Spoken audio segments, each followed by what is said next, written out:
Ito na naman tayo mga ka-adventure. Biyahe na naman tayo. Pero sa pagkakataong to, hindi naman pasyal o ride ang ating pupuntahan, kundi isang kasalan. Kasalan ng aking pinsan. Congratulations pala sa inyo ha. Gladys and Nico sa inyong kasal. Kami papunta na dyan at samahan niyo ako mga ka-adventure. Kung saan ito at kung gaano kaganda yung lugar. Balita ako napakaganda ng lugar eh. Di pa tayo nakapunta doon pero nabalitaan ko lang, maganda. Kanina, kumaliwa tayo dito sa Ige Road, papuntang Rodriguez Rizal. Pero hindi na tayo makakarating dyan sa Rodriguez. Kasi kakaliwa ulit tayo dito sa may Kakawate, sa may Kaibanban. Patungo yan sa may malapit doon sa kilalang Padre Pio Shrine o yung mga dinadayong statwa ni Padre Pio. Tara, samahan nyo ako ngayong araw at alamin at tignan yung napakagandang lugar at kung saan to yung daan ito para kayo ay interesado. Kung kayo interesado rin pumunta o mag-rent ng lugar na yun, ay halika na, samahan nyo ko at huwag kayo mag-skip ng video ha. Pero bago tayo magsimula ulit, magpatuloy, kung di ka pa pala subscriber sa aking channel, pa-subscribe naman dyan at pa-hit na rin ng notification bell para updated ka sa aking susunod na video. Share and comment na rin mga ka-adventure para tayo ay laging updated at mas makarating pa sa maraming tao ang video ito. Sana sa inyong marami at huwag kayo mag-skip ng video. Tara na, let's go!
Yun, touchdown na nga tayo dito sa Barreto Farm Resort.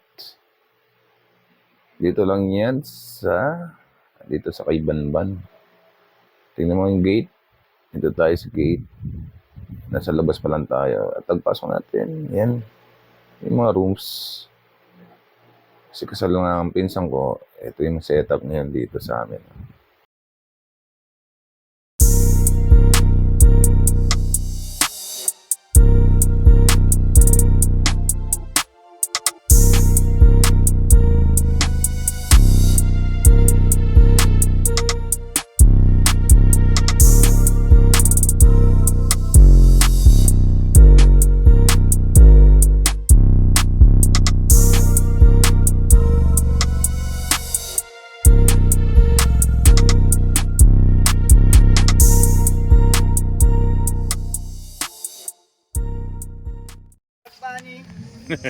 Shout out oh. Congrats kay Tatay Noel. Kantay na nga po yan. Ang Barreto Farm pala ay nabuksan sa publiko noong 2022 at ito ay matatagpuan sa Barangay Paradise 3, San Jose del Monte, Bulacan. Ito ay isang bed and breakfast Ibig sabihin, pwede ka dito mag-staycation. Pwede rin mga events katulad ng birthdays, kasal, mga corporate events at iba pa. At madadama mo dito yung preskong hangin at napapalibutan ng mga kabundukan.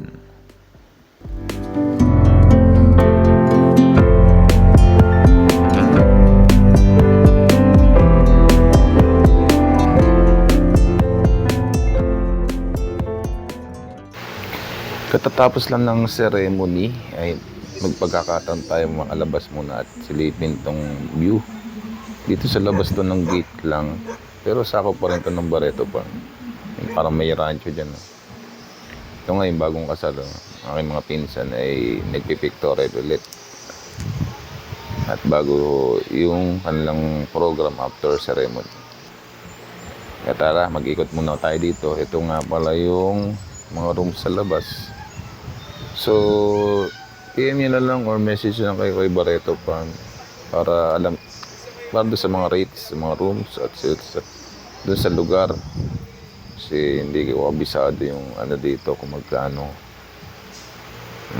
Mas maganda kayo directly PM or message kayo na lang kayo kay Barreto sa kanilang admin. Tapos ganito yung lugar, ganito yung view. Saan ka pa? Nakaka-relax dito dahil una sa lahat tahimik, presko at maliwalas, maraming puno. Paggabi naman, medyo magagabi na. Ayan, bukas na yung ilaw ng pool, pati yung ilaw sa mga puno. So, parang punta ka sa malayong lugar, pero dito lang yan sa San Jose del Monte, Bulacan. Sako pa rin ito ng San Jose del Monte.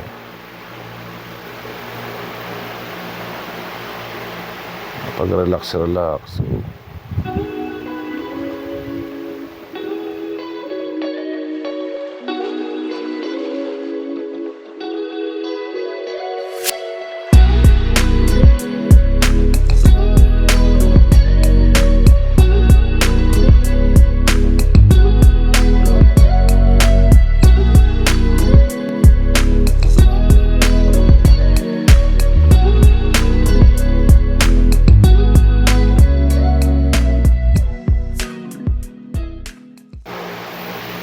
Ngayon, tapos na yung ceremony at yung program ng kasal. At ngayon, ikot-ikot muna tayo dito sa loob ng bahay. Tingnan natin, meron ditong Harley. Oh. Mayaman siguro may-ari na ito. May malaki pang mga helicopter at may mini, mini jeep. Dito, ganda dito. Parang bahay na malaking, relaxing. May billiards din, no? Ito naman yung tambayan sa labas, sa gilid ng pool. Napaka-relaxing dito talaga. Ayan pa, ang view dito. So, paano mga adventure? Bandingan muna kami ng aking mga kamag-anak at aking mga mahal sa buhay. Yung sa susunod na video. Maraming salamat sa inyong panonood. Ingat mga ka-adventure. Bye-bye.